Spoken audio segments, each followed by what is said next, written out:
ever wondered what really goes on behind the scenes of a classic like Kiss Me Kate? Directed by George Sidney and written by Dorothy Kingsley, Sam Spiewak, and Bella Spiewak, this 1953 musical adaptation of Shakespeare's The Taming of the Shrew is packed with unforgettable moments. But one scene in particular has a prank that's become Hollywood legend. During the famous spanking scene, a mischievous on-set joke left the cast in stitches and the cameras rolling. What exactly happened? Stay tuned, because this behind-the-scenes story is as entertaining as the film itself. Delving deeper into the origins of Kiss Me Kate, we uncover a fascinating inspiration behind the original stage show.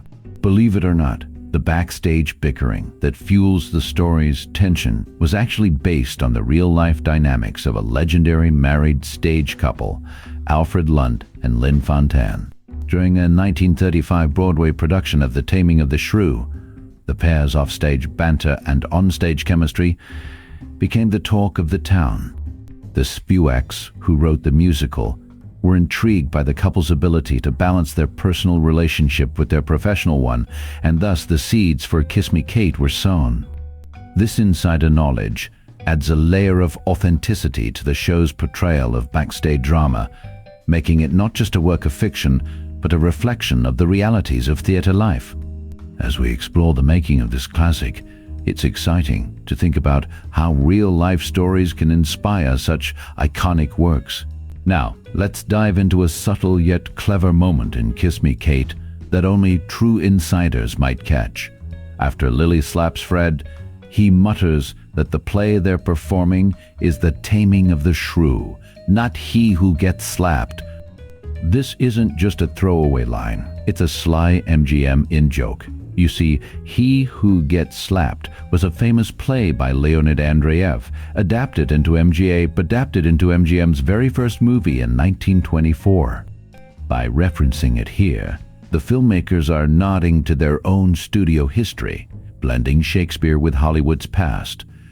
It's a meta moment that layers the film's backstage drama with a wink to MGM's legacy. This kind of insider humor adds depth to the story, reminding us that Kiss Me Kate isn't just a musical, it's a celebration of theater, cinema, and the quirky connections between them. So, next time you watch this scene, you'll know there's more than meets the eye in Fred's witty retort. Now, let's shift gears to one of the most iconic scenes in Kiss Me Kate, the spanking scene. Behind the scenes, a hilarious prank unfolded that added an unexpected layer to the moment. Katherine Grayson and costume designer Helen Rose teamed up to play a joke on Howard Keel. Unbeknownst to Keel, Rose had secretly placed a wooden board under Grayson's costume. Imagine Keel's surprise when he delivered the spank, only to find it wasn't as soft as he expected. This light-hearted prank not only added to the on-set camaraderie, but also highlights the playful spirit of the cast and crew. It's these behind-the-scenes moments that remind us of the human side of filmmaking, where even the most serious scenes can be tinged with laughter.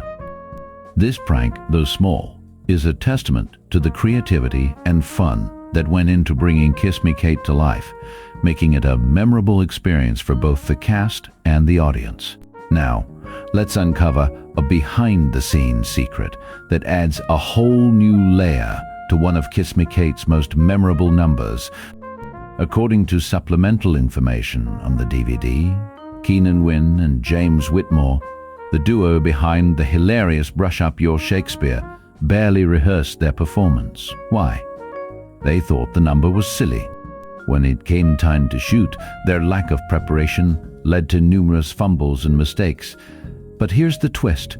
Director George Sidney thought it was all intentional. He later complimented them on how authentically their performance captured the clumsiness of a couple of thugs. The truth, they never corrected him. This accidental brilliance became one of the scene's greatest strengths, proving sometimes the best moments in cinema are the ones no one planned. Now, let's delve into a behind-the-scenes story that could have changed Kiss Me Kate forever. Did you know that Deanna Durbin, MGM's first choice for the role of Lily Vanessy, turned down the part? Despite producer Jack Cummings flying to Paris to personally persuade her, Durbin remained steadfast in her retirement. This wasn't the first time she'd rejected the role. She had already passed on the chance to play Lily in London's West End production, which ran for a staggering 400 performances. Instead, it was Patricia Morrison, Broadway's original Lily, who recreated the role in London. Imagine how different the film might have been with Durbin in the lead. This rejection paved the way for the iconic casting we know today, but it leaves us wondering, what if? It's a fascinating what could have been moment in Hollywood history that adds an intriguing layer to the making of this beloved musical. Now, let's step behind the curtain to explore the artistic genius that shaped Kiss Me Kate's iconic stage sets. Did you know the design was heavily influenced by Italian surrealist Giorgio de Chirico? The receding archways and flat planes of color you see on stage are a direct nod to his Metaphysical Town Square series. This isn't just a random choice. De Chirico's work was a Hollywood favorite in the early 1950s, appearing in films like A Star is Born and Singin' in the Rain. By bringing his surreal, dreamlike style to Kiss Me Kate, the designers added a layer of sophistication and depth that elevates the entire production. It's a fascinating blend of Broadway and fine art, proving that even the backdrop has a story to tell. So, next time you watch, keep an eye out for those De Chirico touches. They're more than just scenery, they're a piece of art history. Now, let's dive into a production choice that truly set Kiss Me Kate apart from its contemporaries, its groundbreaking use of 3D filming. Originally shown in 3D, the film was crafted to maximize this cutting-edge technology, and the choreography reflects this innovation. Take the iconic Too Darn Hot number, for instance. Ann Miller's performance with a fan wasn't just a stylish accessory, it was a deliberate choice to showcase the 3D effect. When she dances with a fan between herself and the camera, it would have appeared to leap off the screen, creating a thrilling, immersive experience for 1953 audiences. This behind-the-scenes detail reveals how the creative team, including director George Sidney, thoughtfully integrated the technology into the storytelling. It's a fascinating example of how early 3D films experimented with choreography to enhance the viewer's experience, making Kiss Me Kate not just a musical, but a pioneer in cinematic innovation. Now, let's shift our focus to a pivotal moment in the making of Kiss Me Kate, one that launched a legendary career. Most people don't realize this, but the film marked the breakthrough of none other than Bob Fosse, the future king of choreography.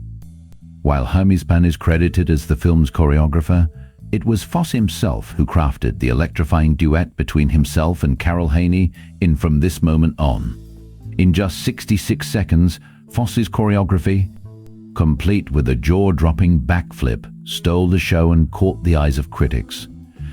This brief but unforgettable sequence was the spark that ignited Fosse's rise to fame as an award-winning choreographer and director. It's a behind-the-scenes detail that highlights how a single moment can change the course of artistic history.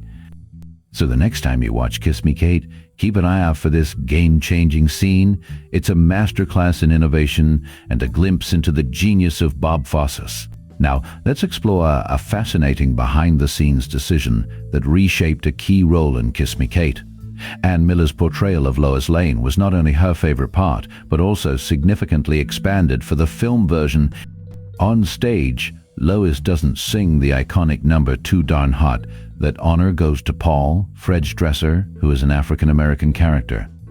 But in the film, the creative team made a bold choice to give this song to Miller, transforming her role and adding a new layer to her performance. This shift not only showcased Miller's dynamic talent, but also altered the racial dynamics of the musical number, reflecting the evolving sensibilities of the time. It's a prime example of how adapting a stage show to film can lead to unexpected yet impactful changes. This decision not only elevated Miller's presence, but also left an indelible mark on the film's legacy, making it a standout moment in her career and in the history of Kiss Me Kate. It's these kinds of behind-the-scenes choices that make the film a treasure trove for insiders and fans alike. As we wrap up our behind-the-scenes look at Kiss Me Kate, it's clear this 1953 classic is more than just a musical, it's a treasure trove of production secrets. Did you know the film was originally shown in 3D, a bold move that pushed cinematic boundaries? And while the 3D gimmick faded, the film's impact didn't. Speaking of impact, Kiss Me Kate marked a breakthrough for a future legend, though their name might surprise you. Plus, Ann Miller's iconic portrayal of Lois Lane wasn't just a fan favorite, it was a role reshaped specifically for her talents. Dive deeper into these stories and uncover more about the making of this timeless masterpiece